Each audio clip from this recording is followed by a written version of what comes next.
buenas tardes. Estamos en Radio Córdoba. Aquí, desde el Rectorado de la Universidad de Córdoba, vamos a poner punto y final en esta temporada, un programa que ha sido muy especial a lo largo de esta temporada.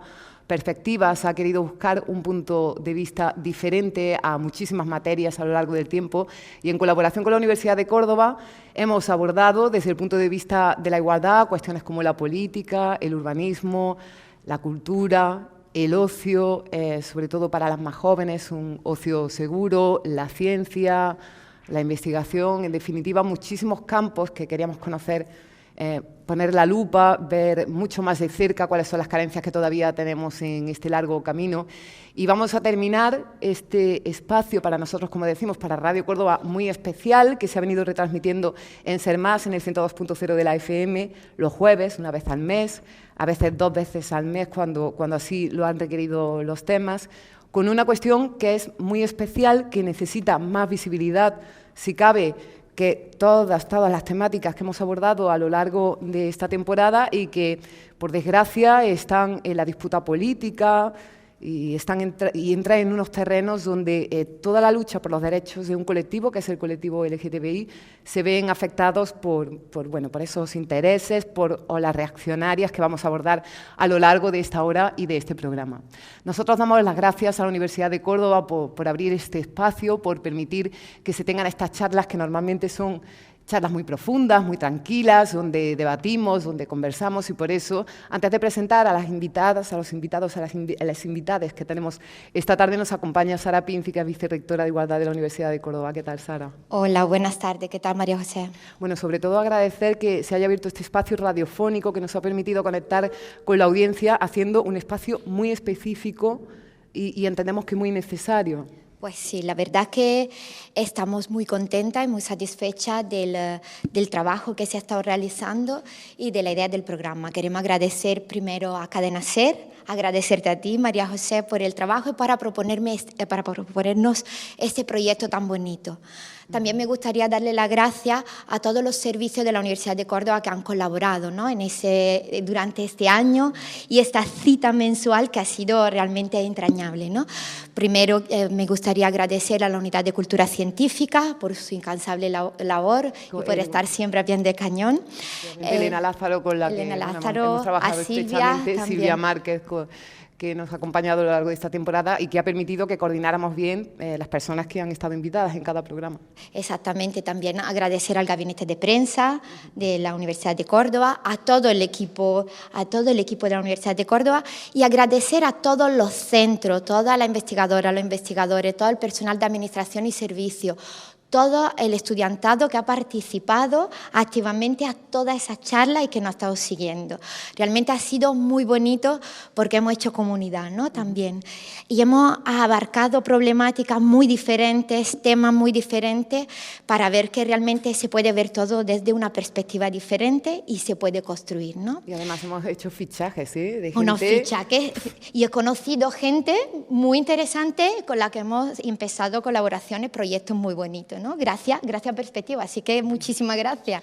De hecho, en el último programa surgió hasta la posibilidad de que se coordinara el Hospital Reina Sofía con el ocio nocturno para comenzar a trabajar, ¿no?, en la lucha contra las agresiones, así que hacía falta un espacio así, y ¿por qué no en la universidad? Además, que queríamos, desde que empezamos, desde nuestro mandato, queríamos abrir la universidad a lo que era la sociedad, ¿no? Entonces ese diálogo, además, representado por 2 personas que tienen una visión un poquito más académica y 2 personas expertas de la ciudadanía, del activismo, y eso ha sido realmente emocionante, muy interesante y lo he disfrutado muchísimo, la verdad. Una aventura para que tenga continuidad y sobre todo para que sirva, ¿no?, y sea útil, como está haciendo. Estamos haciendo camino y estamos muy, muy satisfechas, de verdad. Muchísimas gracias. Pues ahí compartiremos. Muchísimas gracias, Sara.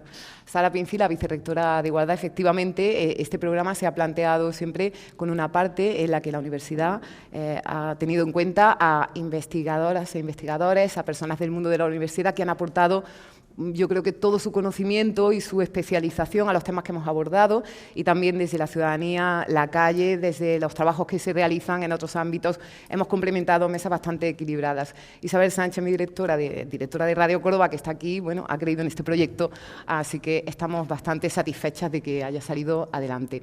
Y ahora sí voy a presentar a los invitados que me acompañan en esta mesa. José María Castellano es profesor de traducción e interpretación de la Universidad de Córdoba, nos va a acercar a la realidad de la diversidad de las familias LGTBI, sobre todo está en una asociación que se llama Crezco y fundó también el colectivo Personas. José María, muchas gracias por estar con nosotros, muy buenas tardes. Muy buenas tardes, muchísimas gracias a vosotros. Y además sobre el tema de familias mucho que hablar, y hay familias aquí que están con nosotros. Gracias, de verdad. Gracias.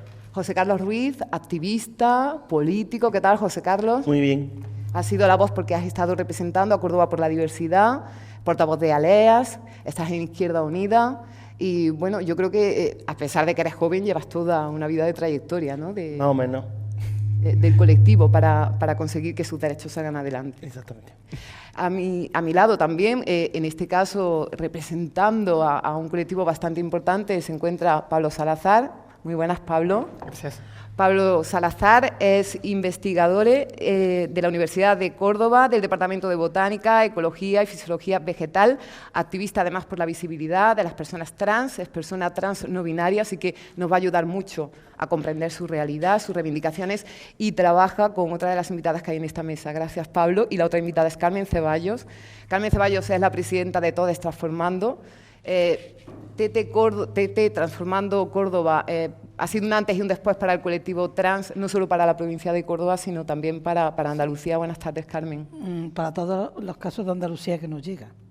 Hay muchísimas familias en la parte de Jaén, también tenemos en Cádiz, también tenemos en Almería, y todas las que nos llegan, bien recibidas son.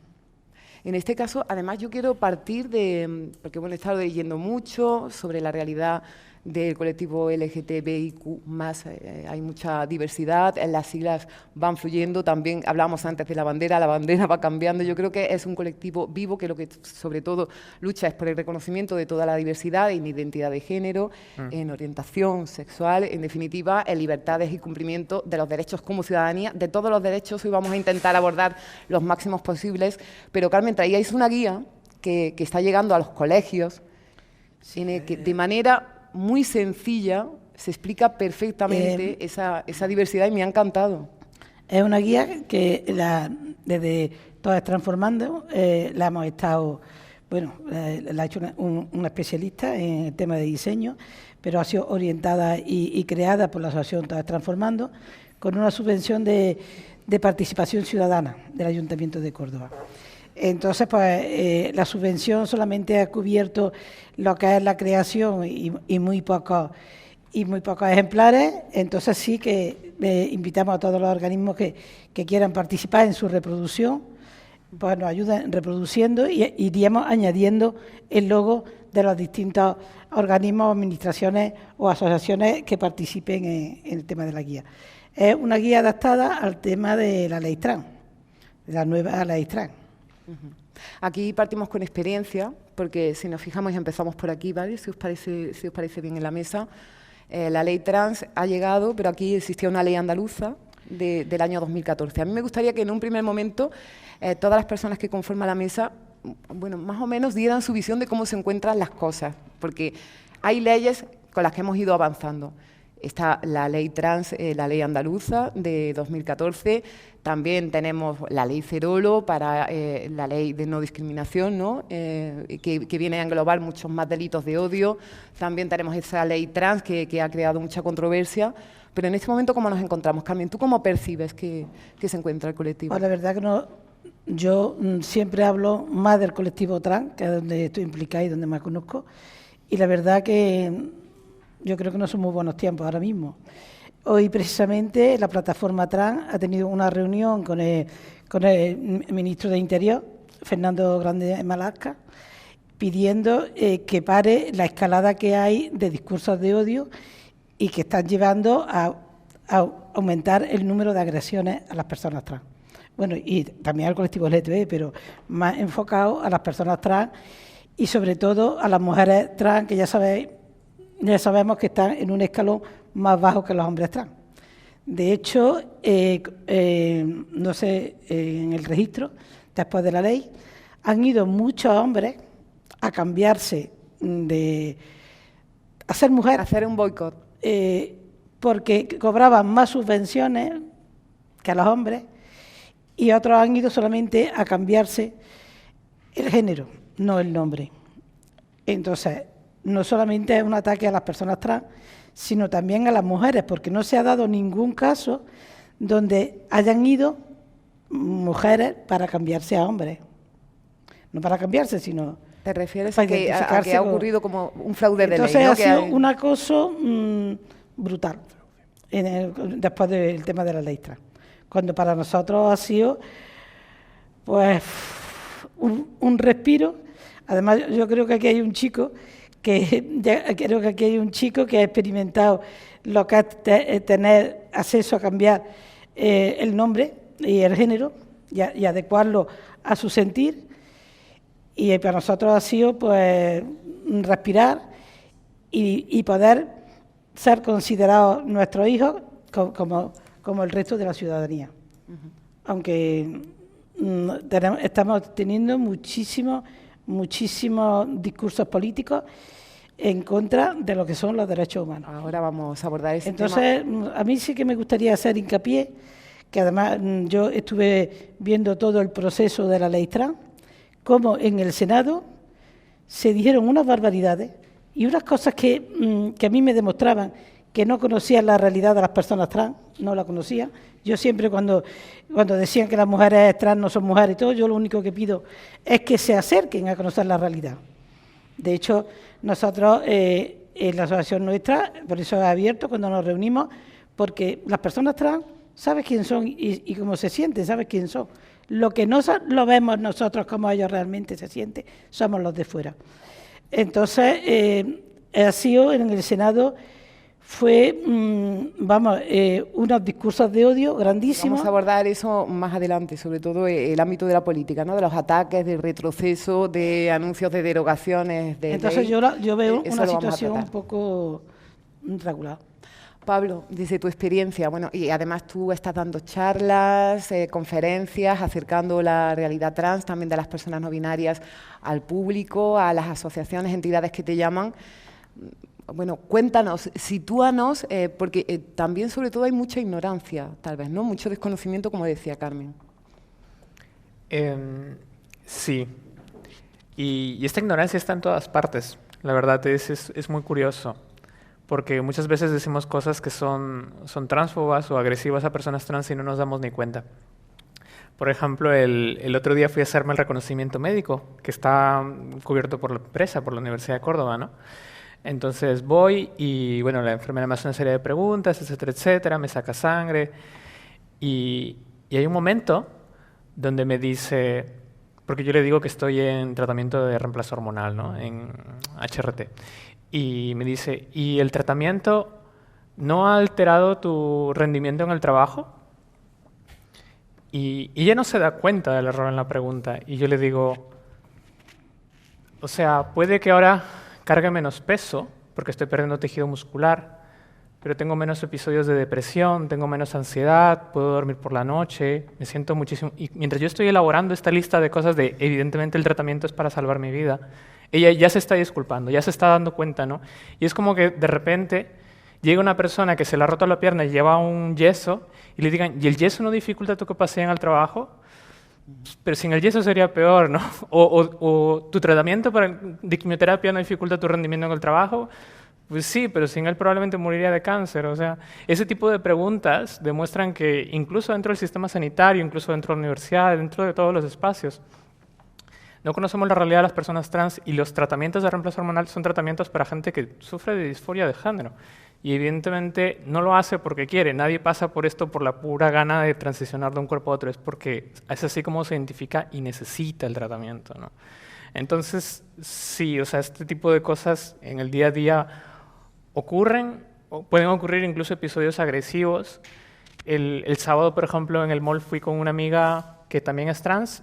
Y ya te digo, el Arcángel, sábado por la noche, petadísimo de gente, y va al baño y le pregunta un tipo afuera del baño, ¿qué cuánto cobra?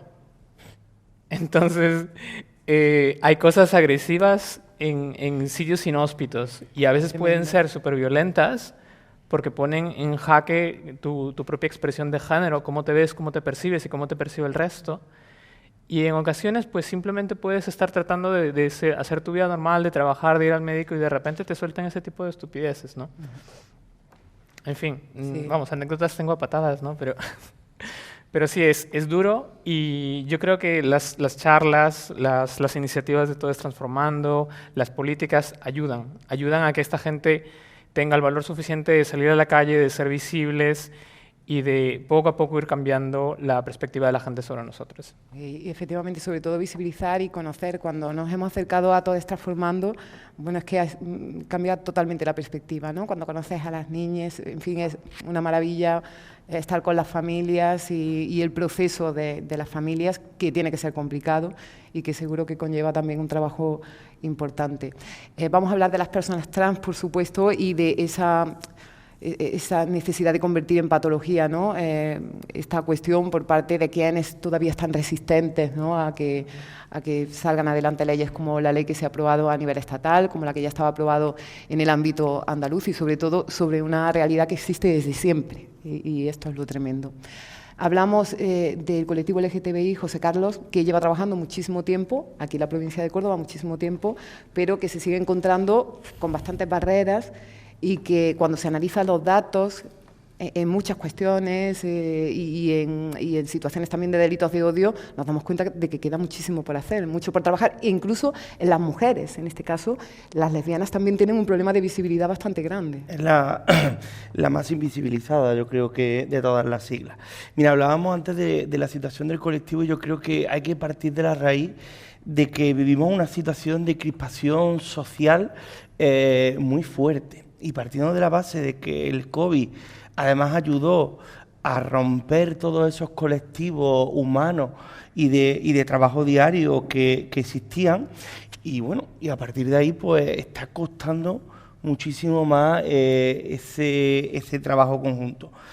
Los datos, hablábamos de datos, yo quiero traer algunos datos de los delitos, y mira, en 2022, ¿vale? Es el año que más agresiones por delito de odio hemos tenido, mientras que hay datos.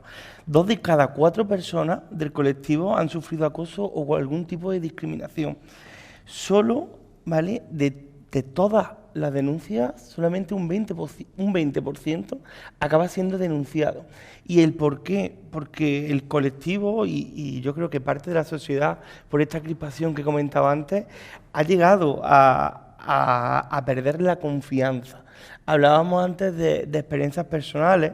Yo, por suerte, solo he tenido que poner una demanda judicial por un delito de odio y se resolvió en 10 minutos.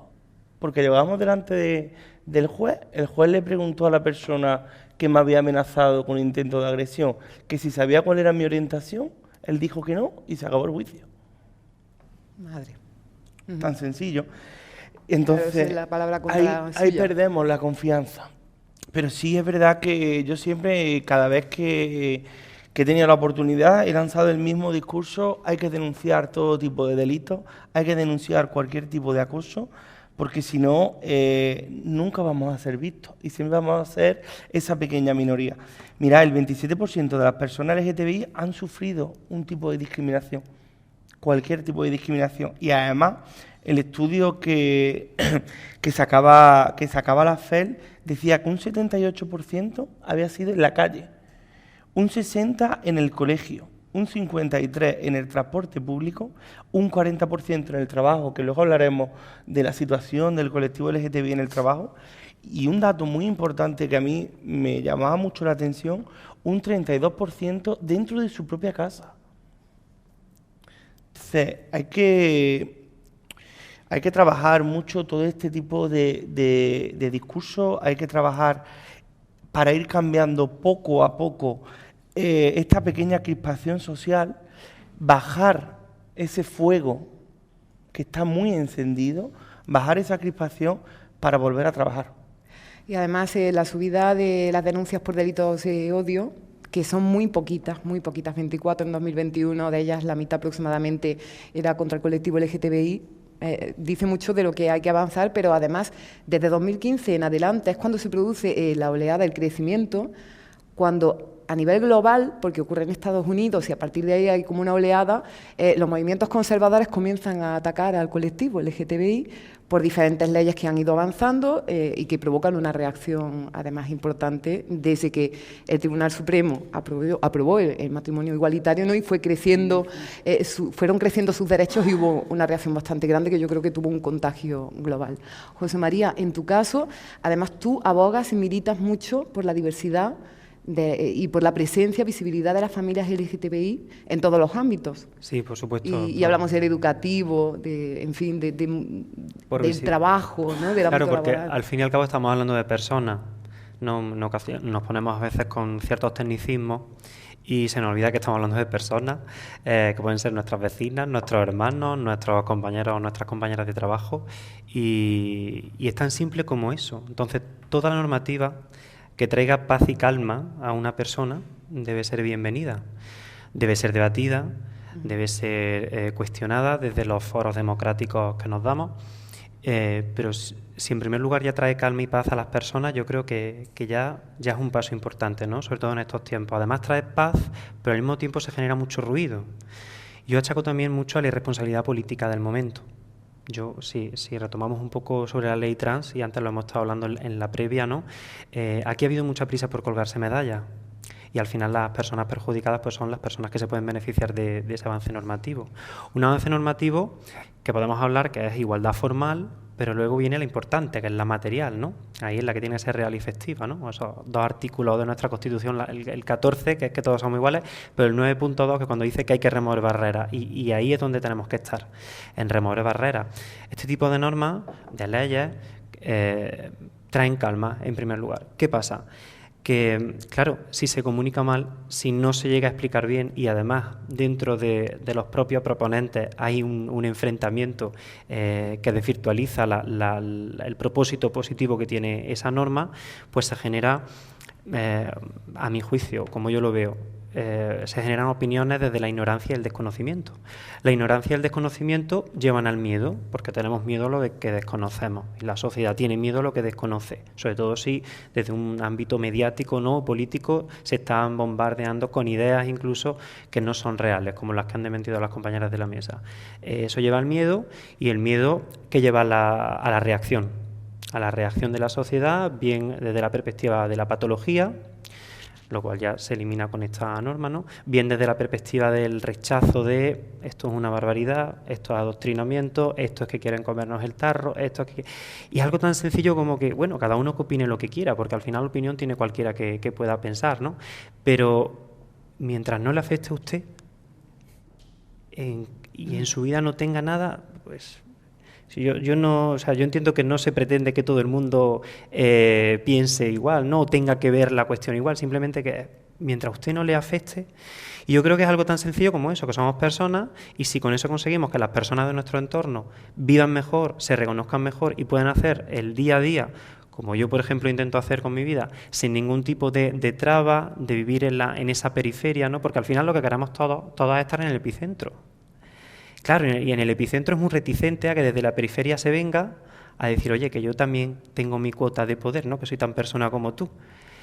Y sí creo que se han hecho muchos avances y negarlo sería también una visión derrotista, y yo me niego a que seamos derrotistas, ¿no? Porque creo que sea, y además yo le pondría el progreso adecuadamente, en términos normativos vamos progresando, pero eso no significa que tengamos ni que derrotarnos, porque al final es no hacer nada. Sí ser críticos, porque ser crítico y cuestionar lo que se ha hecho es lo que nos va a permitir ver dónde está el error, y yo creo que aquí estamos coincidiendo, ¿no? En esa irresponsabilidad, en ese ruido mediático, y por supuesto asumir que es que hay que salir de la periferia y que tenemos derecho a ser tan epicentro como como el resto, sin que el resto suponga para ellos dejar de estar en ese epicentro de poder, me refiero, de visibilidad. No sé si estáis de acuerdo conmigo en que se ha dado casi la vuelta a la tortilla y lo que hablabas de esa periferia para quienes defienden el discurso de que no se deben ampliar derechos del colectivo LGTBI, es que se ha convertido en lobby y que por tanto también tiene que tener un control porque se entromete en la educación, ¿no? Es como un lobby que está marcando las políticas y además se introduce la oposición a las mujeres. En este caso, apelando al feminismo, uno de los argumentos utilizados ha sido pues que casi que esta ley, la ley trans, iba a terminar con la identidad de las mujeres, ¿no? Con la identidad de género propia de las mujeres,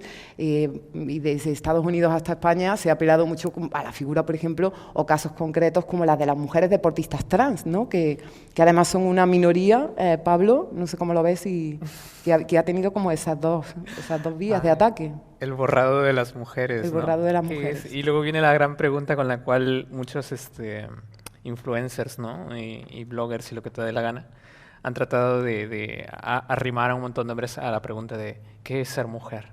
¿No? ¿Qué pasa? ¿Te cambias el nombre? ¿Te pones una peluca? ¿Te pones pechos? ¿Te quitas el pene? Oye, bueno, en fin.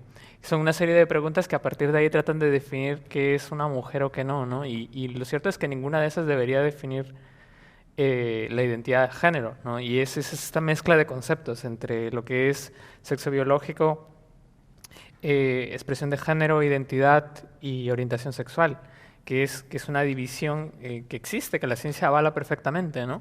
Pero que grupos muy reduccionistas tratan de simplificar simplemente en el sexo biológico. Y el problema está, en el caso del borrado de las mujeres, es que creo que hay una serie de mecanismos legales muy asociados a eso, ¿no? Se te asignó mujer al nacer y, por tanto... Sufres una discriminación, has sufrido, ¿no? Una circunstancia muy específica. Claro, no, automáticamente en cuanto se te asigna mujer al nacer, tu futuro está sesgado, porque el género es una cuestión transversal de la vida humana que lamentablemente va a controlar la forma como la sociedad te ve, qué ropa tienes que usar, qué juguetes vas a tener, qué carreras vas a tener acceso a, cuál va a ser tu sueldo hasta cierto nivel, cuáles van a ser tus parejas, toda una serie de parámetros que la sociedad va a forzar sobre ti.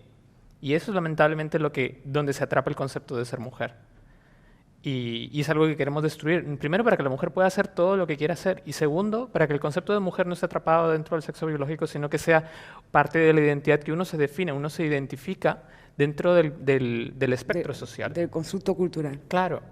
Entonces, sí, hay gente que tiene miedo de eso. Y es verdad que tenemos que avanzar despacio para saber qué es lo que estamos haciendo y quizá en términos legales, ¿no? Como la protección de casos de violencia de género, es donde tengamos que ser más finos. Y yo creo que en el caso de la ley trans hemos sido muy, muy finos con eso para preocuparnos de que no pasase nada grave en ese sentido. Pero más allá de eso, que ese avance de derechos no supone que se disuelva el movimiento feminista o los fines es que el feministas? feminismo ha evolucionado mucho desde su creación, que era una cuestión de proteger a un grupo desfavorecido de derechos, que eran las mujeres, a ahora ser un sinónimo de igualdad entre personas, entre cualquier tipo de personas. Y eso engloba personas trans, engloba racismo, engloba capacitismo, engloba mucho más allá de lo que es ser mujer.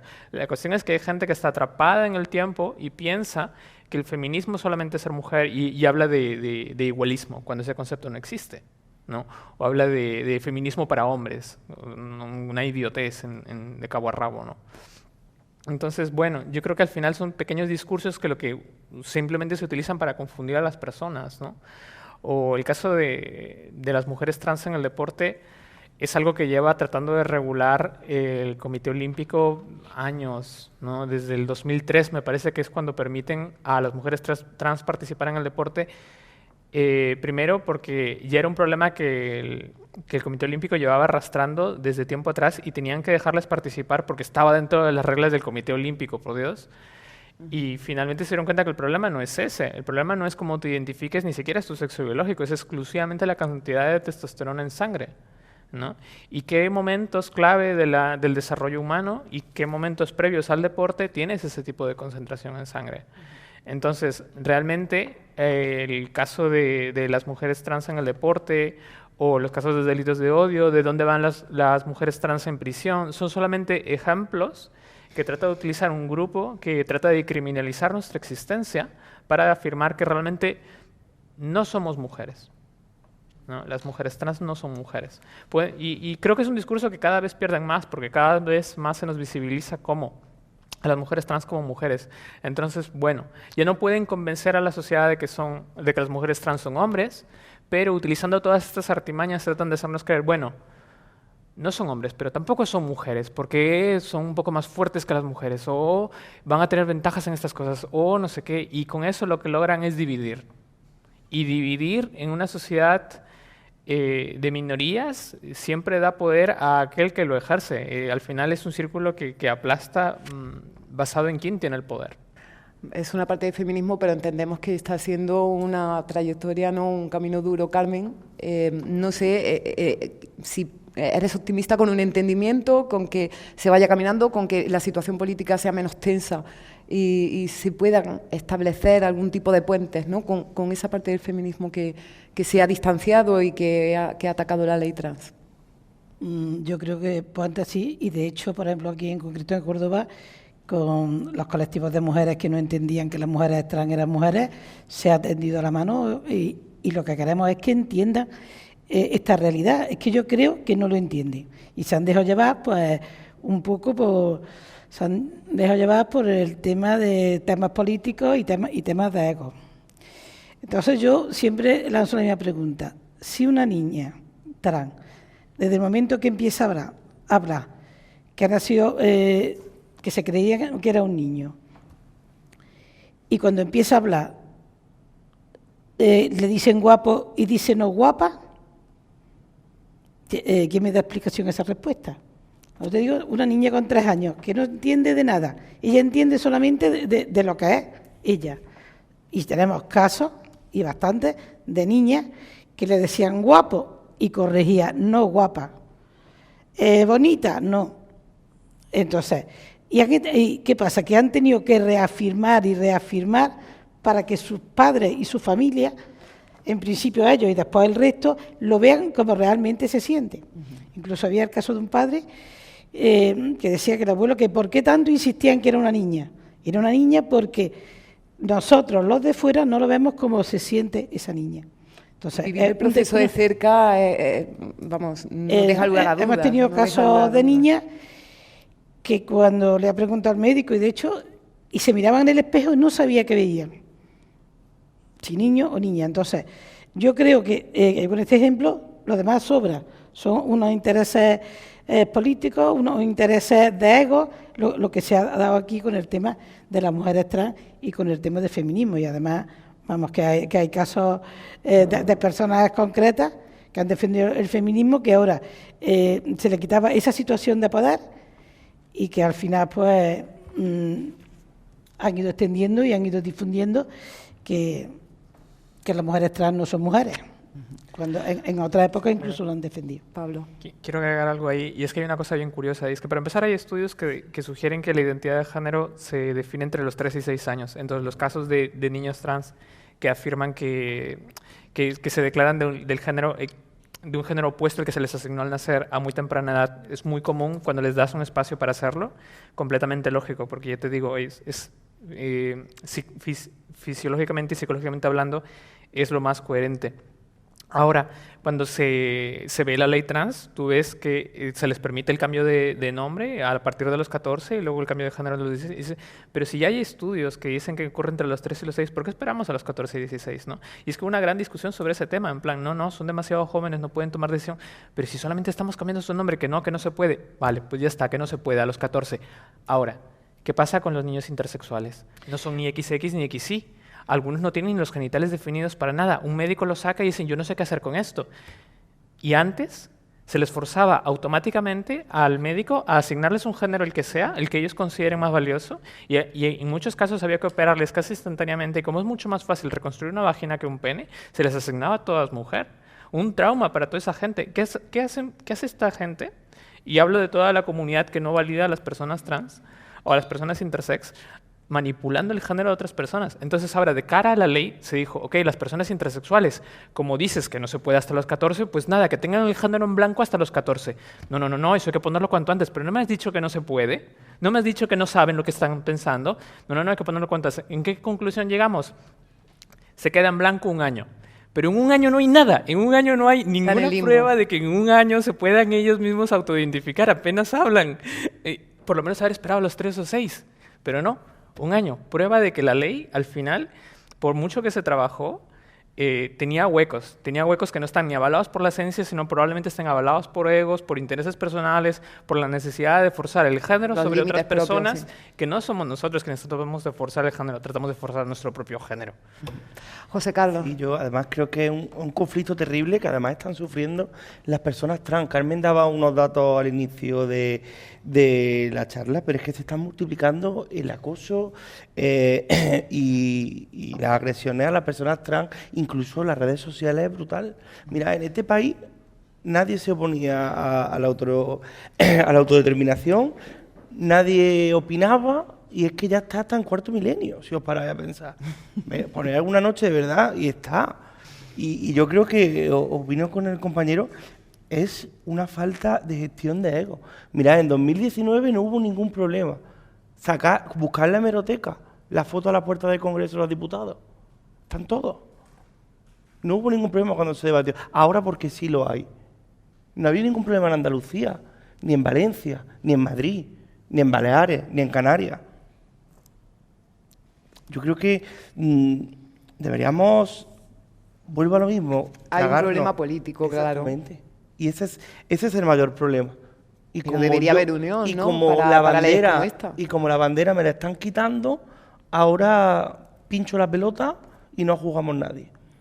Y creo que hay que tener más talante y más talante político sobre todo. Claro, pero hace falta mucha negociación. Al final las personas que os dedicáis, sí, pero se dedican a la política, tienen al final que ser capaces de llegar a acuerdos por todas las partes. Las personas que se dedican a la política están creando una crispación en la calle, un daño que no sabemos si llegarán a reparar o no, y una estigmatización para toda la vida para esas personas. Y yo quiero escuchar a José María. Sí, bueno, yo es que estoy aprendiendo, entonces como buen estudiante pues me gusta en escuchar. Esta situación, ¿no? Sí, en este ámbito por supuesto soy un gran ignorante porque... No, yo digo en esa situación en la que hablaba de cómo... Sí, voy a seguir por ahí, pero quiero decir que estoy aprendiendo mucho de la mesa, ¿no? Porque creo que no es habitual tratar estos temas y ya que han venido a la casa de todos en la universidad, pues tengo que aprovechar yo también. Sobre esta, retomo un poco la palabra de José Carlos. Todo empieza por el reconocimiento del otro, ¿no? Pero en política siempre, sí. No solo en este tema, en todo. El reconocimiento del otro a legitimizar su posicionamiento, su realidad en cualquier ámbito, de cualquier color. Porque eso es lo que permite que nos sentemos y hablemos y se lleguen a... Como digo, reconocimientos, porque los derechos se reconocen, no se dan, no se quitan, no se amplían, no, se reconocen. Porque si asumimos que es derecho es porque existe, porque tenemos esa gracia jurídica, ¿no? Por nuestra condición de humanidad. Entonces, eso implica también mucho diálogo, mucha conversación, tiempo lento, ¿no? Porque al fin y al cabo, bueno, yo entiendo que la gente que desconoce tiene también derecho a tener un tiempo a conocer, a ampliar la labor, por ejemplo, que lleva la asociación que preside Carmen, ¿no? ¿Cuántos años lleváis por sobre todo por Córdoba y ya a Andalucía, ¿no? Eso no se hace de un momento a otro. La norma yo creo que es importante porque es el paraguas que ampara, pero que da muchísimo trabajo. Y si en ese trabajo las fuerzas aliadas, por decirlo de algún modo, ¿no? Que siempre han estado predispuestas a reconocer esa periferia y esa diversidad, y hablo del feminismo, yo creo, como movimiento paraguas que puede englobar a todo, porque como ha dicho Pablo, no se trata ya solo de la cuestión de mujer como tal, sino de toda la igualdad que conlleva, ¿no? Que ha ido arrastrando la búsqueda de la mujer en su lugar en la sociedad, ¿no? Y en esas minorías, donde yo también me incluyo, ¿no?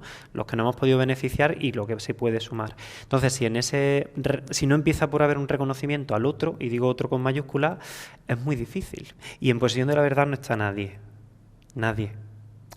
Porque la realidad tiene muchísimas aristas, tiene muchas perspectivas, ¿no? Y es el nombre de esta mesa. Y yo creo que habría que empezar por ahí. Pero ni se han dado el tiempo y no sé qué es lo que va a pasar, porque yo también veo unas posiciones muy inmovilistas, ¿no? creo que tiene que haber siempre esa generosidad de decir, bueno, pues vamos a reconocernos.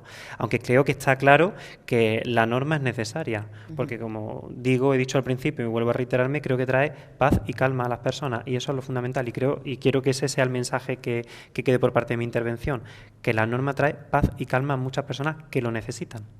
Pero claro, para una parte de la sociedad se ha convertido en baluarte de la defensa de su política, porque ya hemos escuchado hasta anuncios de Alberto Núñez Feijóo diciendo que va a derogar la ley trans, ¿no? O sea, que esto al final... Es más grave. Ha dicho que es más fácil sacarse el carnet de conducir que de cambiarse de género. Y debería ser más fácil. Y debería de ser más fácil. Debería ser porque más para fácil. eso está la ley y para eso debe ser la ley. No, porque Bueno, no debería ser yo un examen. Exactamente. O sea, el carnet de concierto hace falta un examen, un teórico y un práctico, pero yo sé quién soy, nadie debería cuestionármelo, yo no necesito un examen para saber mi género. Es más fácil y debería ser así de fácil. Y también está Vox, ¿no? Que está defendiendo ya posturas claras, ¿no? Entendemos que no tenemos que resumir aquí cuáles son, bueno, todas las afirmaciones que ha realizado a lo largo de estos años. Cuando se presentó la primera propuesta de la ley, ahí iban incluidos los menores, pero ha sido tan difícil sacar lo que ahora mismo tenemos, que tenemos que seguir avanzando. Lo que sí es verdad es que a los niños menores le estamos impidiendo que vivan sus edades como el resto de los niños. Nosotros tenemos niños que no van a la piscina, tenemos niños que en el colegio no forman parte como el resto, no están ni en el grupo de las niñas ni en el grupo de los niños. Entonces le estamos impidiendo que ellos vivan su vida normal.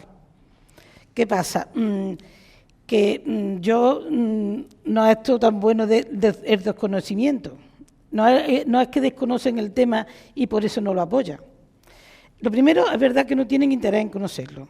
Y lo segundo, es que yo siempre he dicho que el tema de las personas transexuales es una revolución social. ¿Por qué? Porque nos vamos a encontrar con un hombre trans que puede quedarse embarazado. Entonces, eso rompe todos los esquemas conservadores y todos los esquemas de la Iglesia, donde tú tienes la familia, el padre y la madre, y todos esos esquemas. Entonces, vamos a hablar de los esquemas de familia, que me parece muy interesante, y del sistema educativo, porque, claro, aquí, José María, ¿cómo se está? Y os voy a preguntar a todos, ¿cómo se encuentra el sistema educativo en el conocimiento, en la visibilización del colectivo LGTBI desde las propias madres, padres, familias, que son tan diferentes, ¿no? Tan heterogéneas? Pues yo te respondería que depende. Depende de qué centro me hables, depende de qué comunidad autónoma me hables, depende de qué AMPA me hables, porque al final es todo una cuestión muy de voluntad. Existen los planes de igualdad, ¿no?, que son transversales en todos los centros, por lo menos aquí en Andalucía, pero depende. Entonces, eso lleva a que muchas veces las familias LGTB pues busquemos centros que sí contemplen esa realidad. Y es difícil a veces. Es difícil porque, bueno, por una parte, hay centros donde te dicen que como una cosa normal, pues una cosa normal y no hay que hablar. Y no es que se hable como tal de esa realidad, sino de todas las realidades, ¿no? El Día de la Familia, para hablar de todas las familias. Hay centros donde sí se hace visibilización y donde sí se hace trabajo, pero al final es una cuestión que depende mucho del centro. Yo a nivel educativo, pues en Andalucía no creo que se esté haciendo tan mal como en otras comunidades autónomas, pero siempre se va a poder mejorar, sobre todo en la cuestión de visibilidad. Yo he hecho más en falta campañas institucionales donde se nos visibilicen más, ¿no? Por el tema del Día de la Familia y demás. Hubo una campaña hace 2 años, me parece, de la Junta de Andalucía, en donde se hablaba de la diversidad y aparecían 2 hombres, pero dice, pero yo quiero que me pongas con niños, ¿no?, que somos muchos, ¿no? Pues parece que son como los titos, pero claro, también somos padres. Y bueno, siempre está también el ecosistema donde te mueves, ¿no? A nivel micro, pues yo no siento una discriminación directa, salvo cuando empiezas ya en situaciones, por ejemplo, normativas, cuando tienes que rellenar documentación, cuando tienes que pedir determinadas ayudas en donde no existe o tu realidad no existe. Es verdad que por suerte te encuentras gente maravillosa en la administración o que siempre te dicen, pues mira, no te preocupes, o escribe tal, o voy a intentar dar parte, o viene de arriba. La norma se desarrolla hasta puntos en donde, claro, a veces eres la excepción y tienes que hacer frente y decir, no, pues esto hay que cambiarlo, esto quiero que lo cambiéis, esto aquí se tiene que contemplar que existe esta realidad, nosotros somos una familia adoptiva. que existimos y somos muchas también, ¿no? Y yo animo a la gente a que se piense, sí, lo de la adopción. Se habla de adopción nacional, aunque es una competencia transferida a las comunidades autónomas, y en Andalucía funciona lentamente, como todo lo que es garantista, pero bien. Y yo animo muchísimo a adoptar, a acoger, que son las grandes familias que sostienen el sistema de protección al menor, y a colaborar, las familias colaboradoras, sobre todo para menores adolescentes. Son las tres figuras en donde gran parte de la comunidad LGTB puede participar en ampliar su familia, porque yo digo que para ser familia no hace falta tener hijos, o sea que aquella estructura humana donde haya cariño, respeto y asistencia mutua, pues ya puede ser una familia, ¿no? Después está la formación del personal, porque muchas veces las actividades, los contenidos... Y el número de personal. Aquí, yo desde aquí también hago la denuncia, ¿no? La Delegación Territorial de Córdoba, en el Servicio de Protección de Menores, necesita personal. Bueno, no solo la de Córdoba, la de las 8 provincias, necesita personal. Están desbordados. Hay menores que no pueden tener seguimiento por parte de los técnicos porque no hay suficiente personal que pueda abordar todos los casos. Eso atrasa los expedientes, las valoraciones, las asignaciones. Entonces, hay que apostar realmente por la protección al menor. Estos tres tipos la adopción, la colaboración y la acogida son medidas de protección al menor, porque lo que prima es el derecho del menor a tener una familia o a tener un entorno que sea, bueno, pues que sea lo que exige la norma que tiene que tener un niño, ¿no? Que es bienestar, cariño, amor, y un entorno que le permita desarrollarse como persona. Volvemos a lo mismo, si os dais cuenta, ¿eh? El libre desarrollo y el libre crecimiento como individuo. Pero desde aquí sí hago un llamamiento, ¿no?, a la Junta de Andalucía o a la persona responsable que se nos tenga en cuenta que la protección del menor, que se manifiesta de estas tres maneras, ¿no?, necesita de técnicos que tienen una carestía de personal tremenda y hacen a veces trabajos olímpicos para sacar adelante el trabajo. Está bien la reivindicación, porque desde el Servicio de Protección de Menores nos están demandando que haya más personal. Yo me refería más a la formación de los profesionales docentes o al final que están atendiendo a nuestro alumnado, a los más pequeños, porque, en fin, no solo está todo ese tema administrativo, sino también están los propios contenidos, las actividades que se ponen en marcha, que generan unos perfiles de familia, unos tipos de sociedad muy determinados, y que a veces ellas mismas se dan cuenta, ¿no?, cuando la realizan o la plantean, cuando los niños, niñas, niñes se quedan a cuadros, ¿no?, con la actividad que le están planteando de una familia tradicional, ¿no?, o para ellos de una imagen tradicional. Y me decían también compañeras que son maestras, amigas mías, cuando el protocolo trans se puso en marcha, el desconocimiento que tenían y la poca formación que se les había dado. No hubo ninguna información por parte de la Consejería de Educación y demás. Además, lo pusieron en el programa Séneca como un documento adjunto, y después de 2 años, maestros no sabían que eso existía. No. Entonces, lo que sí es verdad que cuando en un colegio no hay ningún niño trans, por lo menos que lo manifieste, están ajenos totalmente. Después, cuando llega algún chico trans o alguna niña, pues te llaman los orientadores, te llaman cada vez que hacen, no tienen ni idea, pero también es verdad que hay voluntad en la mayoría de los colegios, yo hablo de los públicos, en la mayoría hay voluntad de colaborar, intentan enterarse, que el niño esté lo más a gusto posible. Lo que sí es verdad que sí hay un día, que es el Día de la Familia, por lo menos en el público, que lo trabajan bien. De hecho, tenemos nosotros madres de la asociación que son maestras y son coordinadores de igualdad y quieren meter el tema de transexualidad. El tema de transexualidad está un poco atrás de lo que es incluso la diversidad en la familia. Y también es una diversidad, porque es una familia trans, ¿no?, pero está un poco más atrás. Y no hay mucha formación por parte de la delegación. Más la formación la hacemos muchas veces nosotros, otras asociaciones, o José Luis, que es el médico de UNEOI, que colabora con nosotros, y él da formaciones a los distintos colegios cuando se lo solicitan. Pero por parte de la delegación, poca cosa. El problema tampoco tiene una solución a largo plazo. De hecho, hay 2 personas de TT que están haciendo la carrera de educación primaria y ya se gradúan ahora.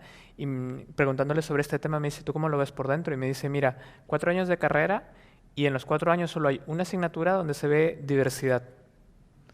Y es diversidad en general, en plan racismo, capacitismo, etcétera. Y por ahí hay un par de horas donde hablamos sobre diversidad de género, de expresión, etcétera. Pero, vamos, no es algo que se presione sobre el tema. Entonces, claro, tú vas arrastrando un vacío de información a lo largo de toda la carrera, de, yo qué sé, las oposiciones que hagan falta, pero luego terminar en un puesto de trabajo donde luego pasa esto. Y si así estamos entrenando ya a los futuros profesores, que pasará mucho tiempo hasta que cojan una plaza y van a seguir teniendo el vacío de información que ahora mismo tienen, que dependen demasiado de ONGs o colectivos como el nuestro, ya te digo, y esto de cara a la universidad, no estamos velando por la solución de nada. El problema es grave y va a seguir siendo grave después. Estamos hablando de contenidos curriculares o de normativas que tienen que cumplir todos los colegios y por centros ejemplo, educativos. o todo lo que es relativo a la universidad, que es lo que me toca más de cerca, es que es lento, no solo para esa realidad, para cualquier otra, porque la universidad y la forma que tiene de reglar sus estudios, al igual que la norma, siempre va un poquito atrasada con la realidad. Eso no quita que existe posibilidad de complementar esa formación, y tenemos un vicerrectorado, y aquí está la titular de esa cartera, la compañera Sara Pinci, para poder proponer formaciones transversales, formaciones que consideremos básicas para el profesorado. Y yo creo que voluntad hay, en la universidad desde luego, y en la mayoría de los centros educativos como apunta Carmen, pero es difícil. Del mismo modo que decimos que algo muy novedoso y revolucionario lo va a ser para todo. O sea, es muy difícil encontrar, como dirían, llegar y besar el santo, ¿no? O sea, es difícil y hay que ser imaginativos, creativos y asumir que esto es una labor de corresponsabilidad, ahora que está muy de moda ese término, ¿no? Frente a conciliación familiar ahora se habla mucho de corresponsabilidad. Hay que ser corresponsables y no se trata ya solo del programa de una titulación o un plan de estudios, que también, sino que va a ir, que yo creo que tiene que ser más allá y más transversal, no solo para formar a nuestros estudiantes, que también al personal de la propia universidad, ¿no? Que en ocasiones tenemos que tratar con personas que lo están pasando mal o que te vienen como profesor y muchas veces yo no sé cómo abordar, hay unidades especializadas, pero el día a día el trato lo tienes tú como profesor, ¿no? Y que eso no dependa de la voluntad de lo que uno cada buenamente sepa, sino que eso esté de algún modo, que tenga un colchón que ayude y que sirva. Pero claro, es que está todo por hacer. Yo intento ser optimista, porque claro, vuelvo a lo mismo, si vamos por los derroteros de esto va a ser muy difícil, la gente se desanima, pero hay que ser optimista. Seguro que se está muchísimo mejor que hace 10 años y que hace 20. Yo estudié esta en la universidad como estudiante, entré en 2005 y esto sería impensable. Y estoy hablando de que no han pasado ni 20 años. Entonces, hay que ser optimista, hay que ser optimista. Yo por lo menos lo intento y os animo a que lo seáis también.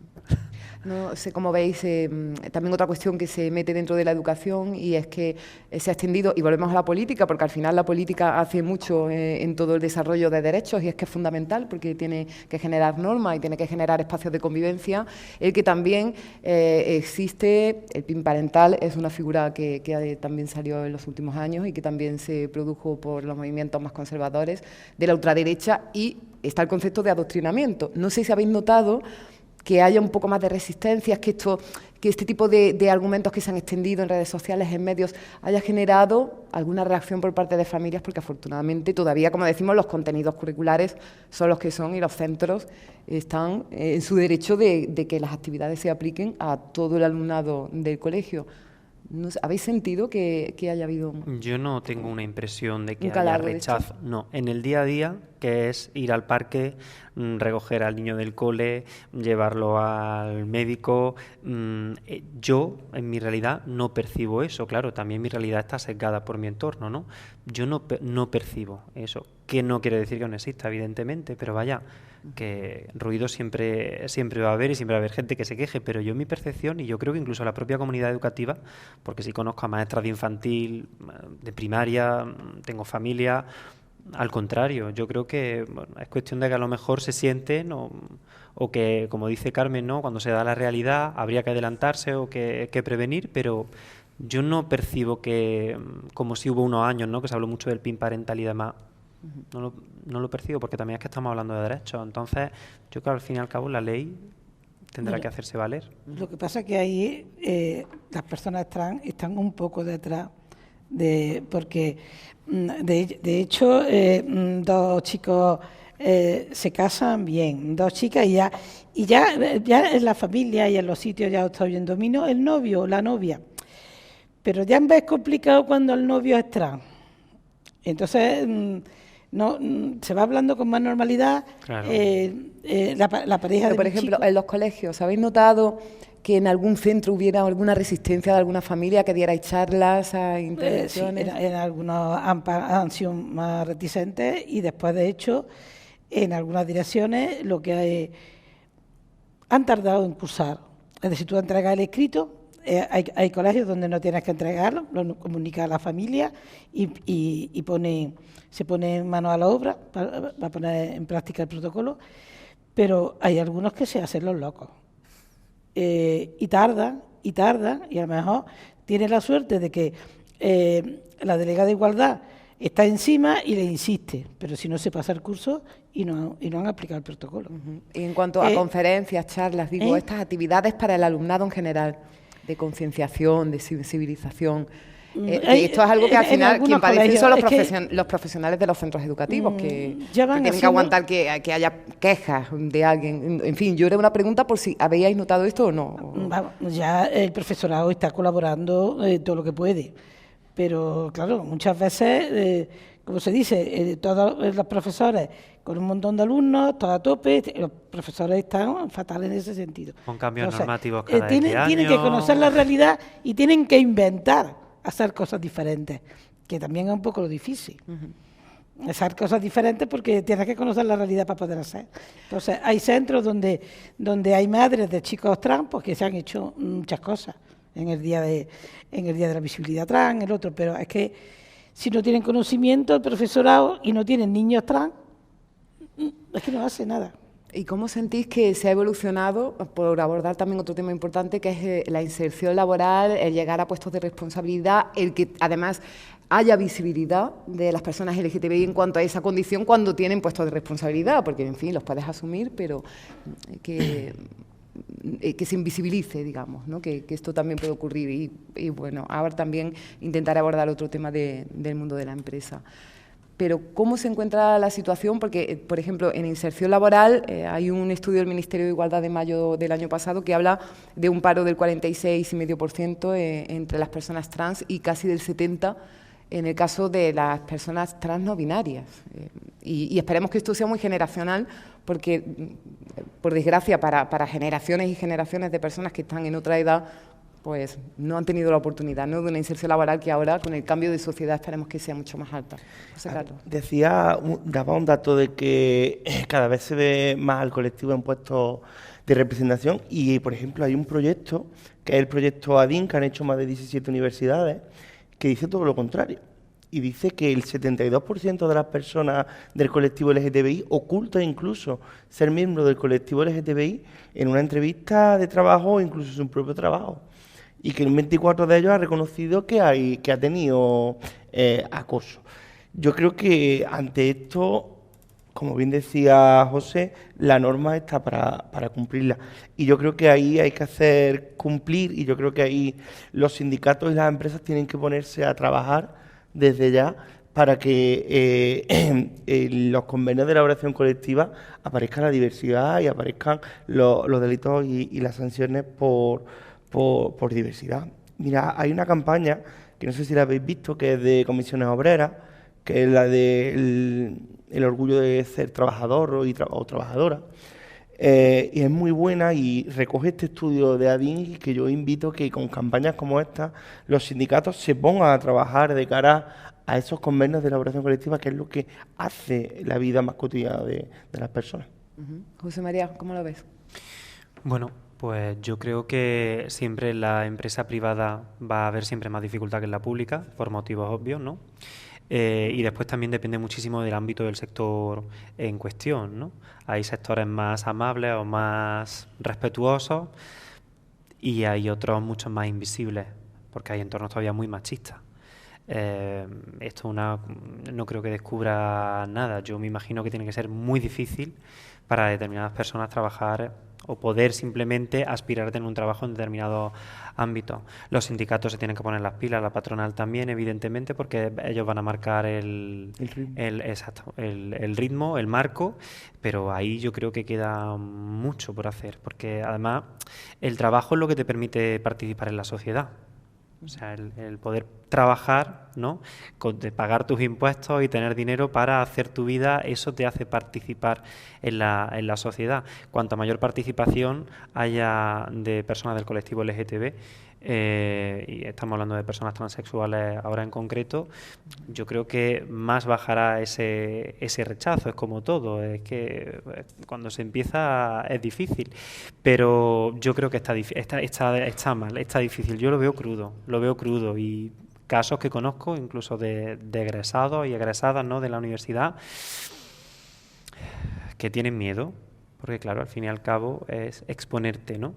Y es difícil. Porque también las empresas, ¿no?, las personas que contratan, pues piensan en la imagen, ¿no?, en qué va a pensar mi cliente, ¿no?, en qué va... Y bueno, claro, frente al miedo volvemos a lo mismo, el rechazo y el decir, bueno, pues de lo que no se ve no existe. Hubo una campaña institucional hace mucho tiempo en los Estados Unidos relacionada con el ejército, ¿no?, en los 90, que era el don't ask, don't tell, ¿no? No preguntes y no digas.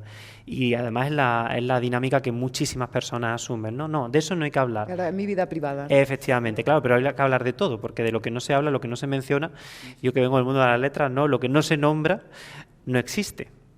Entonces hay que nombrar para reconocer, y yo creo que en el ámbito sociolaboral hay mucho por hacer, porque hay menos posibilidad de control. Ya hablamos, por ejemplo, de las inspecciones de trabajo, ¿no?, en materia de protección, de riesgos, en delitos de este tipo, yo creo que queda muchísimo por hacer.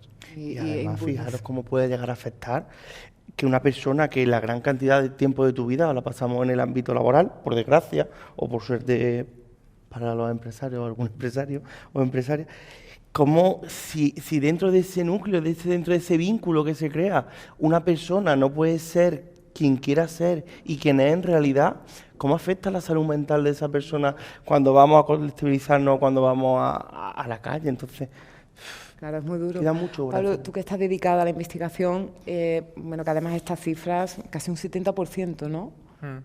Sí, hacen que me pregunto por qué no me han echado todavía, ¿no? Por suerte ya se ha ido la vicerrectora, que si no me echaban. Ay, qué risas. No. En ese sentido, pues sí, yo soy consciente de que conozco muchísimas personas trans que no tienen trabajo, tienen miedo de salir a la calle, mucho menos de ir a una entrevista de trabajo, ¿no? Y luego está la posición de la empresa, que dice, bueno, yo me posiciono, básicamente al contratarle no es que contrate a una persona cualquiera, es que me estoy posicionando en este sistema binario de apoyamos o no apoyamos a las personas. Una declaración de intenciones. Claro, y es horroroso tener que hacer eso, o sea, forzar al empleador a posicionarse solamente por contratar a alguien y al mismo tiempo poner poner en jaque a una persona trans que más allá de que sus capacidades puedan ser buenas o no para la empresa, no poder entrar en una empresa simplemente porque la empresa decidió posicionarse en contra, ¿no? Y posiciona también a las consumidores. Es un problema a gran escala, sí, ¿no? Es un pez que se muerde la cola, claro. Pero bueno, yo personalmente tengo muchísima suerte de trabajar en la universidad, de tener un contrato que afortunadamente va a durar todavía mucho tiempo. Y claro, salir del armario trans, por así decirlo, fue muy duro. Fue muy duro para toda la gente de mi área, de mi departamento.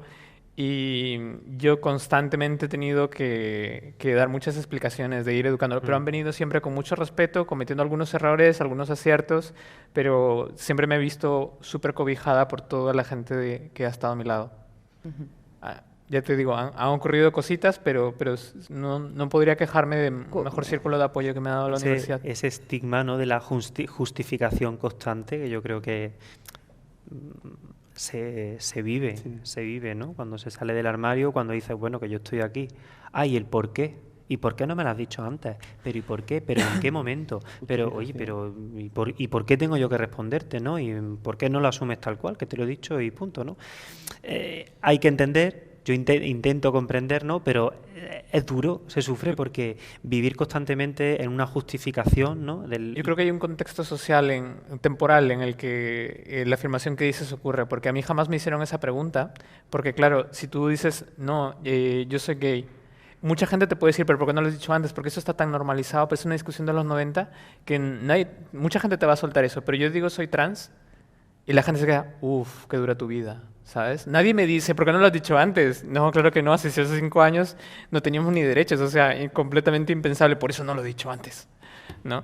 Entonces, no, los contextos son muy distintos. A mí lo que me pasa a veces, por ejemplo, es que, claro, yo soy una persona trans no binaria, ¿no? Y no cambio mi nombre, no cambio mi género, ni tengo ningún interés en cambiarlos. Pero mi expresión de género, que no es mi identidad, sí es mucho más femenina. Ahora, ¿qué pasa? Que la gente me lee, porque al final te leen por tu expresión, y una de las primeras cosas que intentaron fue utilizar solo pronombres femeninos, o no entendían que yo utilizase a veces pronombres masculinos y a veces pronombres femeninos. Entonces, digo, no tienes que hacer eso, no soy una mujer trans, soy una persona trans no binaria. Y eso no computa muchas veces en sus mentes. Eso ha sido un proceso de aprendizaje para que entendiesen. Claro, pero porque es difícil. Claro que sí. Es un mapa conceptual claro muy que sí. difícil para Exacto. una sociedad que, bueno, pues se está enfrentando ahora a esta realidad. Claro. Entonces, es difícil, claro. Yo entiendo la postura de, esa justificación, como bien dices, que aunque esté mucho aceptado lo de ser gay, sigue habiendo mucha gente en el armario todavía. Sí, parece por que supuesto, está muchísimo y que depende de los círculos en los que estás. Si estás en fútbol, pues olvídate, ¿no? Que el armario sigue estando ahí, ¿no? El monstruo del armario sigue estando ahí.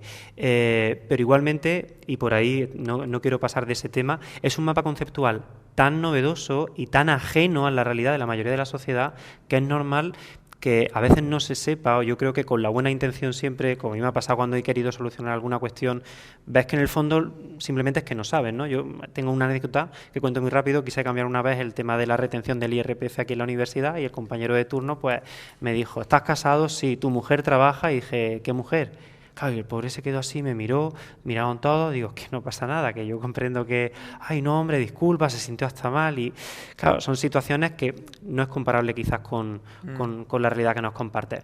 Pero que al final yo creo que es una cuestión de ir rodando, y creo que sí existe buena predisposición. La gran mayoría de la sociedad. Es mucho más complejo. Claro, yo sé que, he puesto a la gente a mi alrededor, la he puesto en el reto probablemente más alto de todos, que es entender una persona trans no binaria. Es como recuerdo, una vez tengo una compañera de oficina, ¿no? Y viene una persona que nunca me ha visto en su vida y automáticamente me ve, me lee en femenino y me habla con pronombres femeninos y se va. Y mi compañera me dice, uy, te he hablado con pronombres femeninos, estarás contenta. Y yo, que me lean en femenino no me da euforia, ¿no? Lo contrario a disforia. No me da euforia. Que no me lean ni como hombre ni como mujer es lo que me daría euforia. Y se queda en plan... Y es demasiado. Claro, lo primero que he hecho, porque yo no conocía a Pablo, es preguntarle, Pablo, ¿cómo quieres que me dirija a ti? ¿En femenino, en masculino? Eso sería lo lógico, que lo primero que hagan es que te pregunten tus pronombres. Cuando fui a la segunda parte del reconocimiento médico, esta persona me pregunta... Me hace una batería de preguntas, ¿no? Y como en la 12ª o por ahí, me dice, porque ya era consciente desde el principio que yo estaba en tratamiento hormonal, en la 12ª por ahí me dice, ¿debo utilizar otro nombre contigo? Y yo, no, ese está bien. Me dice, quizás es lo primero que debí haber preguntado. Y yo, no, lo primero que debí estar preguntado es mis pronombres. Y a partir de ahí puedes asumir lo que te dé la gana, porque puede haber 1.000.000 de razones por las cuales no me he cambiado el nombre. Ya sea porque he decidido no hacerlo, porque tengo problemas legales para hacerlo, porque mi familia no me deja, porque mi pareja no me deja, qué sé yo, porque el trabajo no me... Hay 1.000.000 de razones de por qué, y eso pueden ser muy personales. Pero tú me preguntas mis pronombres, y si yo te digo femenino, entonces puedes preguntar, ¿debo utilizar otro nombre? Pero si digo masculino, ya se acabó la discusión. Los pronombres son públicos, pero los motivos de por qué mi nombre es mi nombre pueden ser mucho más personales, ¿no? Yo creo que es una realidad muy compleja todavía y desde la perspectiva que te puedo hablar como lingüista, es complicado desde la propia traducción. Se están dando problemas, te lo digo porque es un tema que sigo, en donde no se pueden traducir porque no hay pronombres, por ejemplo, no se diferencia entre géneros o incluso hay realidades muy distintas para lo que aquí reconocemos como tal. Y es difícil, yo creo que eso va a ser una batalla difícil porque entramos en lo que es la cuestión del mapeo lingüístico de los individuos. En el día a día la gente no pregunta por los pronombres porque volvemos a lo mismo, se nos asigna un sexo, un género y vamos construyendo nuestra identidad con eso, lo cual no quita que se pueda ser gentil, educado, ser considerado, por supuesto. O sea, pero simplemente quiero constatar la evidencia, ¿vale? Creo que es difícil sobre todo porque no es una realidad ahora mismo uniforme en todo el ámbito de la lengua humana. O sea, en inglés, por ejemplo, en francés, en español, pero si nos vamos a chino o a ruso es que puede que no exista la posibilidad. Pero tal vez, José María, hay que romper un poco el miedo a lo que no se conoce y preguntar tranquilamente y ser mucho más natural en esto, ¿no? Cuando se conoce una persona trans sin que haya en fin, ese conflicto de a ver si no sé, si insulto, si se lo va a tomar a mal. Bueno, pues si no se conoce, vamos a romper un poco esa distancia y vamos a preguntar si no sabemos. Totalmente. Vamos, yo cuando me rodeo con gente de 20 y pocos, casi la segunda o tercera pregunta que me hacen, pues ¿cuáles son mis pronombres? Porque es una cuestión cultural. Claro, generacional. Es una cuestión generacionalmente generacional, cultural. mejor dicho. Es una cuestión generacional. Por eso digo que queda mucho por hacer. Hay personas de determinada edad, determinada generación, pues claro que en su mapeo lingüístico no entra esa posibilidad porque es una realidad que no existe, ¿no? Lo cual no quiere decir que a lo mejor no sean respetuosos, pero creo que es una cuestión, bueno, generacional y cultural, al fin y al cabo. Pero vaya, que esto es como todo, empezar. Vamos a dar turno a preguntas, si os parece bien, a todas las personas que componéis la mesa y quería tomar la palabra aquí un asistente, Rafi, que además la he conocido antes porque es de la asociación TT. ¿Se me oye o si no, pues lo digo? Sí. Primero, agradeceros la mesa, ¿vale? Todo lo que habéis dicho, que seáis valientes y que hablemos de estos temas porque hay que visibilizar y es a través de lo que estáis haciendo. Entonces, lo agradezco muchísimo y como madre, no solamente de la asociación TT. Yo lo que quiero poner en la mesa, más cosas todavía para ver qué opináis. O sea, no que me echa más leña al fuego, ¿no? Primero, una cosa que me ha parecido importante. Nosotros, Pablo, encantada de lo que has dicho. En mi caso, como madre de una chica trans, mi hija ha peleado por ser hija. A. Está la E, está la O y está la A. En el caso de mi hija es A, porque ella ha peleado por ser A. El tener el tema laboral, fíjate, yo no te digo que la puerta es el mundo laboral, no. Para nosotros no es el mundo laboral, es antes, es un DNI. Es un DNI, porque a mí no me contratan con un DNI, con que la apariencia no concuerda con lo que pone. Fíjate que parten de -0. Nosotros partimos con un DNI sin problema y tenemos que buscarnos el trabajo. Ellas no tienen trabajo, o ellos, o ella, me da igual, lo que sea, es con el tema del DNI. Y ese es el principal escollo que nos encontramos. Y la puerta al mundo laboral empieza en nosotros por un DNI. Eso es lo que quiero poner en la mesa primero. O sea, el mundo laboral no, el DNI, para empezar. Otra cosa que también quiero poner en la mesa. Cuando tú has dicho, José Carlos, el tema de dónde viene que pinchó la pelota, efectivamente, no ha habido problema antes. ¿Dónde lo ha habido? Para mí, desde el argumentario que sacó el PSOE, la señora Carmen Calvo, en el movimiento feminista, fue el golpetazo que hizo que todo... la derecha se uniera, curiosamente, se uniera, extraños compañeros de cama, a ese discurso de odio. Eso también lo pongo en la mesa. Otra cosa que quiero poner en la mesa, un elemento nuevo que ha hecho que sean visibles nuestros hijos, nuestras hijas, nuestros hijos, somos la familia. Por primera vez, salimos padres y madres orgullosos de tener nuestros hijos y nuestras hijas que pelean por ser y los apoyamos y salimos. Yo muchas veces digo, la madre de la Plaza de Mayo, digo, pero a nosotros nos falta ya ser la madre de la Plaza de Mayo. Pero ese es un elemento nuevo que creo que ha venido y que ha roto y que ha hecho que verdaderamente estalle todo esto, porque también las familias hemos dado un paso adelante y hemos luchado por apoyar a nuestros hijos y a nuestras hijas y a nuestros hijos. Entonces quería poner eso sobre la mesa. ¿Vale? Sí, ¿alguien quiere decir algo brevemente antes de dar paso a otra pregunta? Pero... Yo, por responder a Rafi, agradecerte la aclaración y la exposición. Sí, la del DNI, es verdad. Está antes para buscar trabajo y es así. Y después, en cuanto a lo de la familia, que yo creo que es muy importante el apunte, porque yo defiendo la familia como un pilar social fundamental de apoyo, de cuidado, de cariño. Te voy a hacer una pregunta. Cuando hablas de las madres de la Plaza de Mayo, ¿sois más madres que padres? ¿Igual? Sí. Tenemos un padre, ¿vale? Pero ahora mismo somos más madres que padres. Eso es un dato también a tener en cuenta. Eso no significa ya. que el padre esté ahí, sí. Porque en el caso de mi hija el padre apoya tanto como yo. Pero es verdad, es cierto que somos nosotras las que damos el paso adelante, las que peleamos y las que luchamos. Se ven los AMPAs también, simplemente un dato para tener en cuenta. Es cierto. En este caso hay que dar un toque. Es así. Además, a lo que hablamos del DNI, que yo antes iba a intervenir, pero no es que la persona no cumpla los objetivos que tiene la empresa. Les voy a comentar el caso de una chica preciosa que cuando llevaba 2 meses a la hora de hacer el contrato, como no tenía cambiado el DNI, pues no se lo hicieron. Y era aquí, en concreto, en una zapatería de Córdoba. Esa niña era preciosa, agradable para estar de cara a los clientes. Pero a los 2 meses que le fueron a hacer el contrato, pues le echaron, porque ponía que no tenía el DNI cambiado. En fin. Está aquí Octavio Salazar, que es catedrático de Derecho Constitucional. Solo una cosita. Creo que los ayuntamientos y las instituciones ahí deben de ponerse a trabajar ya, y lo hemos denunciado mucho en la ciudad de Córdoba, con el DNI, con los padrones municipales y con la cantidad de burocracia que estamos haciendo cada día más en las instituciones, que eso imposibilita a que a las familias de las personas trans puedan tener la tranquilidad de poder ir a votar tranquilamente, a ir a la biblioteca municipal tranquilamente, a hacer una vida diaria. Cuando me refería, quedaba mal que yo dijese quién pinchó la pelota. Entonces, por eso no quería decir yo quién pincha la pelota, pero estoy completamente de acuerdo contigo. Voy a contar una anécdota muy rápida. Como bien ha dicho María José, yo vengo de la campaña electoral, la primera vez que me pongo el micro, y ha habido varios actos en campaña electoral, de ellos, además, donde la media de edad era bastante alta, uno de ellos incluso en Ceco, donde había un ambiente más masculino, dejémoslo ahí, donde mi primera intervención fue bienvenido a todos, todas y todes, y en el todes fue la moderadora la que tuvo que callar al público de la cantidad de risas que se generaron. O sea, queda muchísimo por hacer, y como bien decíais, lo de los pronombres algo de las generaciones venideras, las generaciones que vienen, pero el problema es toda la que queda.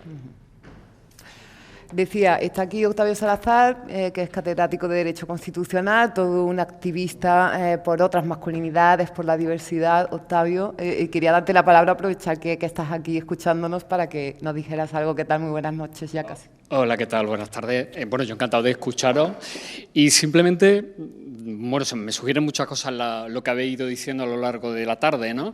Voy a tratar de ser como muy rápido y muy sistemático, ¿no? Primero, yo no soy nada optimista con lo que estoy viendo últimamente, ¿no? Entonces, ese clima como de un cierto optimismo que he visto en parte de la mesa no lo comparto, porque sí que detecto que la sociedad es como que en estos últimos años, porque ha habido un discurso político que lo ha avalado, se han ido quitando determinados velos que nos descubren, bueno, que el progreso era muy epidérmico, muy superficial y que en el fondo sigue habiendo una cultura muy machista y muy de fobia hacia el otro, ¿no? O hacia la otra o hacia el otro, como antes decíais, ¿no? Y yo sí que estoy detectando en la sociedad en general una manifestación como mucho más expresa y menos vergonzosa, podríamos decir, de posturas muy anti-igualdad en muchísimos ámbitos. Por supuesto, antifeminismo, anti-igualdad de género, pero también anti el reconocimiento de la diversidad. Creo que necesitamos, por supuesto, políticas públicas, leyes y apuestas muy decididas desde lo institucional, pero también necesitamos un compromiso mucho más desde lo social y desde lo colectivo, ¿no? Porque una ley no cambia de la noche a la mañana, salvo cuestiones muy esenciales como la ley trans, el tema del registro, el tema del DNI o determinadas cuestiones administrativas.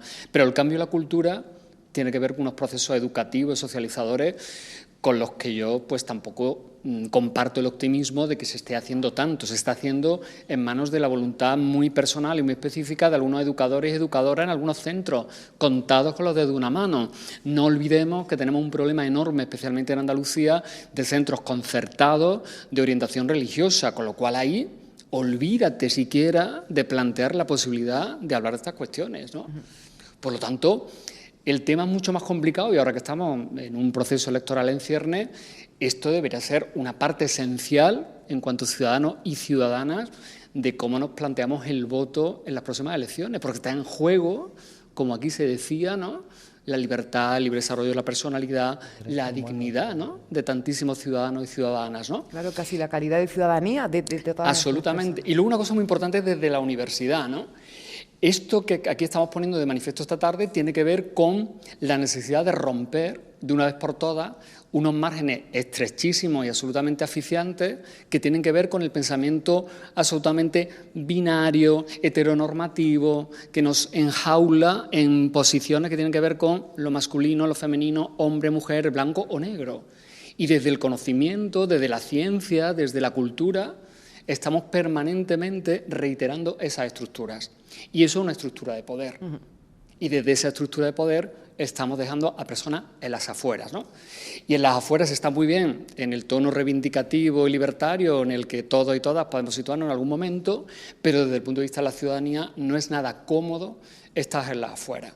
Y no podemos olvidar que todo esto que estamos planteando aquí se complica mucho más si atraviesa la vertiente que tiene que ver con los recursos económicos, ¿no? Aquí estamos todos, la mayoría, entiendo, de los que estamos aquí, en una posición muy privilegiada desde el punto de vista social y económico. Si esto lo atravesamos, ¿no?, con un factor de discriminación por motivos socioeconómicos, la situación es tremenda, ¿no? De la misma manera que no es lo mismo cuando nos situamos en un entorno urbano que en un entorno rural, ¿no? Entonces, no olvidemos que a veces estamos haciendo discursos desde la comodidad de nuestra atalaya muy comodona. Ajá. Muchas gracias. Es verdad que nos quedamos bloqueados, pero Octavio, aprovecho ya para una última pregunta que le planteaba antes a Carmen Ceballos, y es si crees que habrá posibilidad de encuentro con esa parte del feminismo que no ha entendido esta diversidad.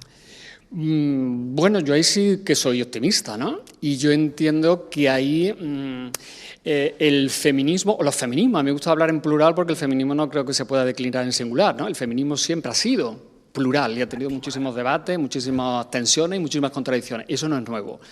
Y yo creo que el clima que hemos tenido en estos últimos años ha propiciado mucho el desencuentro, entre otras cosas porque teníamos una falta de cultura política, por ejemplo, para un gobierno de coalición, ¿no?, o para un parlamento tan fragmentado como el que hemos tenido, ¿no?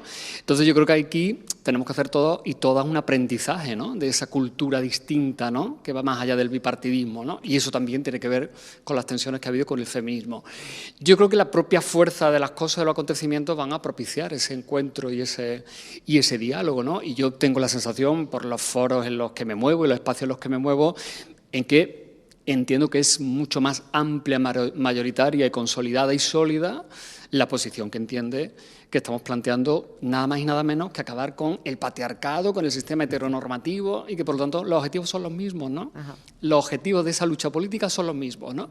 Por lo tanto, vamos a discutir, en todo caso, herramientas, instrumentos o praxis que podemos hacer para conseguirlo, pero los objetivos son los mismos, ¿no?